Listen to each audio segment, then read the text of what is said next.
Good afternoon, Exeter. For this week's report, a recap of Monday night's select board meeting, a look at Coffee with a Cop, information on the library's upcoming River Reads event series, and a preview of this weekend's Lit Fest happening right here in the town hall.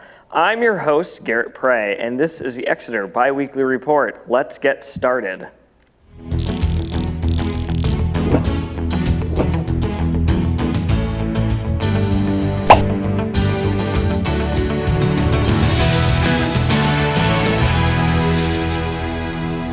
The Select Board received updates from several departments at last night's Select Board meeting. Bob Glowacki has this recap. At the March 28th meeting of the Select Board, Chair Nico Papakonstantis congratulated Public Works Director Jennifer Perry for being awarded one of the top 20 Public Works leaders for 2021 by the American Public Works Association. This award began being presented to Public Works leaders in 1960.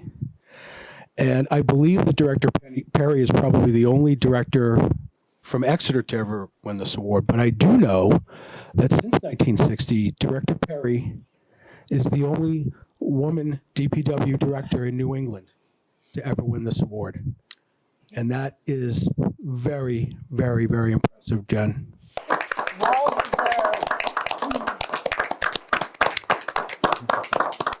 The board also accepted the resignation of Patrick Gordon, chair of the HDC, and thanked him for his long volunteer service to the town. I will miss him because he was our specialist in Windows, but he did a lot of good work, hard work for the commission, and I'm sorry to see him go. Happy for his family, but sorry to see him go. Jen Perry updated the board on several projects going on at Public Works, including problems with staffing levels and several open positions. One major project is the Squamscott River Sewer Siphons Project. One of the key pieces, though, that we needed to have in place was a contingency plan, which is essentially an emergency response plan in the case of failure of the existing sewers. How are we going to maintain sewer flow? And so we have to have a bypass pump and piping system set up that would pump sewer from the base of J.D. Hill across String Bridge to Water Street. And we do have that plan. It's still in draft, and we're submitting it to DES for their review and approval. But that work has all been ongoing, and we know that it will be complete by the end of this year. More information can be found on the Public Works website. Other items on the agenda included updates from the police on their need for an additional second lieutenant replacing a different position, updates from the fire department about projects that were recently approved at town meeting, State House updates from Julie Gilman, and a discussion about converting several tennis courts into pickleball courts. In October of 2021, our pickleball enthusiasts want more. They came to the Rec Advisory Board asking for us to consider supporting their efforts to raise funds to convert the top 3 tennis courts into 8 designated full-time pickleball courts. Oh, Jesus. Just like Portsmouth, Dover, and Keene have already done, they put the money where their mouth was, and they succeeded. They raised approximately so far $35,400 to go towards the $31,859 conversion of the tennis courts to the pickleball courts. You can watch the full meeting on our YouTube page and find more information on the Minutes and Agendas page. Coffee with a Cop is back, and I went out to McDonald's to learn more about the event. Coffee with a Cop has returned at the Exeter McDonald's as of last week for the first time since the pandemic started, where Exeter citizens are able to sit down and get to know the police officers working at the PD. We had a word with Detective Bruce Page. Coffee with a Cop, it's a good way to come out and get to know the officers in town. We have quite a few officers here. You can sit down, enjoy a cup of coffee. At McDonald's is always very supportive of us in town here. Talk with the guys, ask any questions you want. It's agenda free. It's a good way for us to get to know you and for you to get to know us.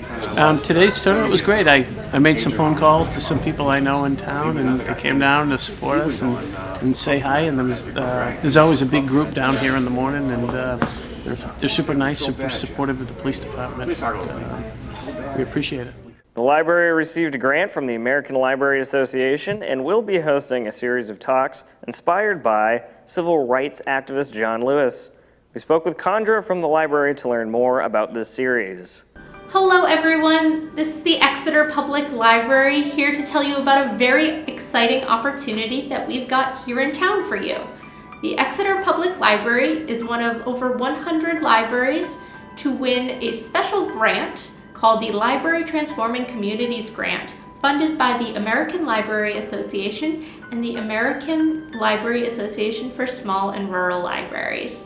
We are so excited to be gifted this grant to bring community conversations to Exeter. We will be bringing these community conversations to you throughout the month of April, focused on the topics of John Lewis and voting rights. With this grant, we are giving away 2 free books that you are welcome to come to the library or any of our 10 community partners to pick up your own copy.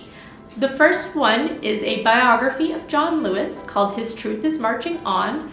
This is our feature book, and we will be ending our series with a special talk on this book featuring the Exeter Town Manager, Russ Dean, and special guests from the New Hampshire State Government. There will also be some smaller community discussions if that is a little too big for you. The other book we are giving away is called Run by John Lewis and Andrew Aiden. This book is targeted for teens, although anyone is welcome to join in our final book discussion of this. We will have 3 teen-specific events throughout the entire month of April that any teen is welcome to attend. There is no registration required. In addition to these book discussions, we will also be having documentary showings with subsequent discussions and some special presentations from our town clerk, Andrea Kohler, as well as a special presentation from the New Hampshire Humanities Council about women's suffrage. That will be on April 25th. We are so excited to bring this opportunity to Exeter, and we look forward to sharing these special and important conversations with everyone.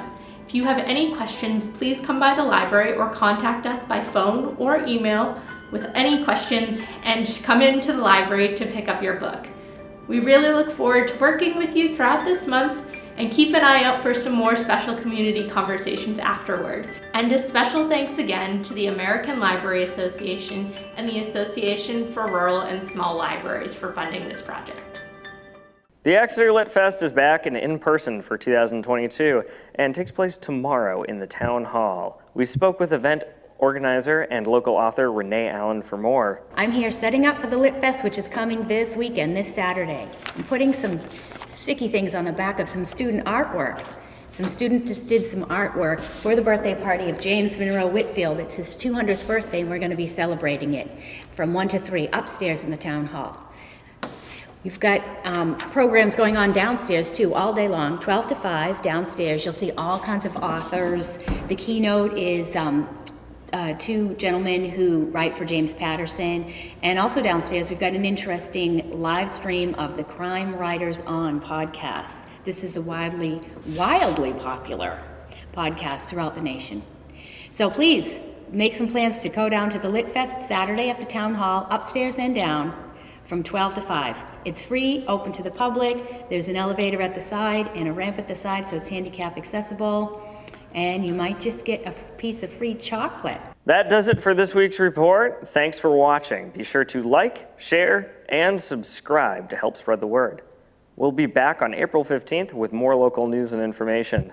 For Exeter TV, I'm Garrett Prey, and this has been the Exeter Biweekly Report. Have a great weekend, everyone.